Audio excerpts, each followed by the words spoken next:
타이타닉의 침몰과 동시에 지금과 같은 허쉬 초콜릿의 명성도 함께 무너졌을 수도 있었습니다. 우리는 살면서 흔히 큰일 날 뻔했다는 말을 많이 하죠. 이 영상을 보시는 분들 중에도 큰 사상자가 난 사고에서 운 좋게 피한 경우를 가진 분들이 있을 수도 있는데요. 영화로도 나와 큰 흥행을 했던 타이타닉은 1514명이 목숨을 잃었고, 내년이면 20주기가 되는 9.11 테러는 약 3,000명의 사상자를 낳았습니다. 이 큰 두 사고에서 천운으로 빠져나올 수 있었던 사람들이 꽤 많은데요. 그중 우리에게 아주 익숙한 인물들이 어떤 천운을 갖고 간발의 차이로 살아남았는지 지금부터 소개하겠습니다.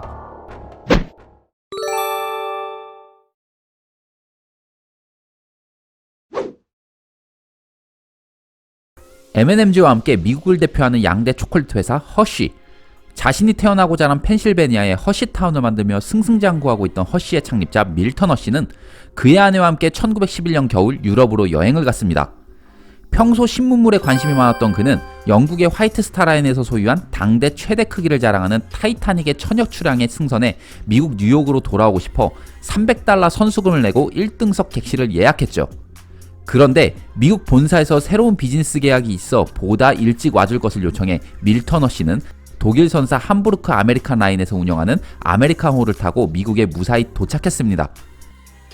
안타까운 건 이 아메리카호가 밀턴 허쉬를 비롯한 승객을 뉴욕에 하선시키고 다시 함부르크로 향하던 와중이었던 1912년 4월 14일 타이타닉 사고 바로 전날 오전 11시 20분 미국 수로국에 빙하의 위험에 대해 알렸다는 것인데요.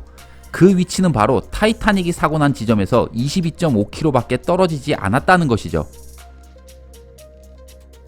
세계 최고의 상업은행 중 하나인 JP모건 체이스은행과 투자은행 모건 스탠리는 미국 월스트리트 황금시대를 연 대표적인 인물인 JP모건에 의해 만들어졌습니다.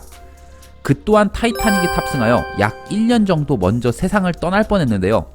JP모건과 타이타닉을 보면 운명이란 무엇일까라는 의문이 들게 합니다. 뉴욕에는 프릭 컬렉션이라는 유명한 미술관이 있는데요.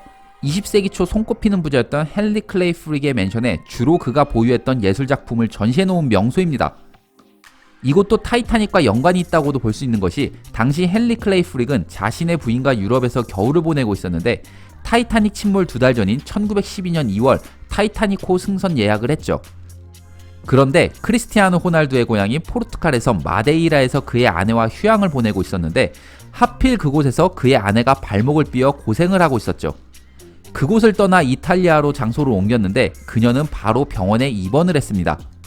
이 부상으로 이 부부는 어쩔 수 없이 타이타닉 승선을 포기했죠. 헨리 클레이 프릭이 예약한 스위트룸은 바로 미리 언급한 JP 모건의 손에 들어갑니다. 대학도 독일 괴팅겐 대학을 나오고 평소 유럽을 자주 오갔던 그는 당시 그곳에 휴가차 와 있었는데 예정했던 계획을 바꿔 유럽에 더 있기로 해 예약을 취소하는 행운을 가졌죠.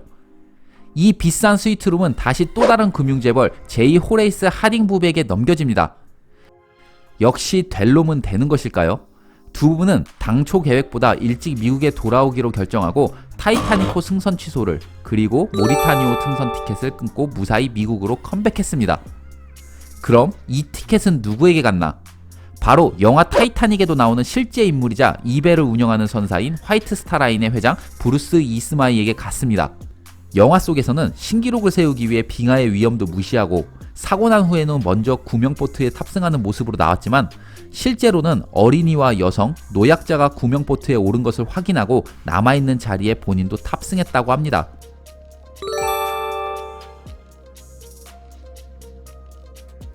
팝의 황제 마이클 잭슨은 1971년 솔로 활동을 시작해 2001년 30주년 기념으로 뉴욕 메디슨 스퀘어 가든에서 콘서트를 열었습니다.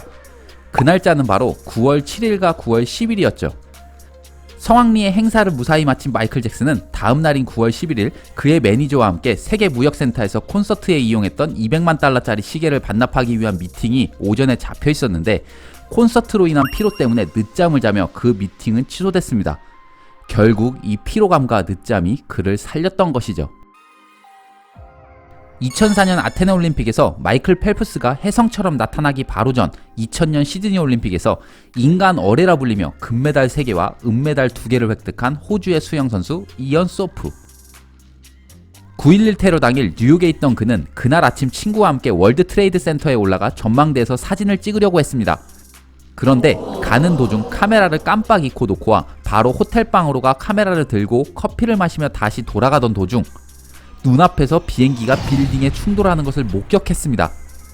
만약 카메라를 소지하고 있었다면 분명 이언 소프는 시드니 올림픽을 마지막으로 더 이상 올림픽 무대에서 볼 수 없었을 것입니다.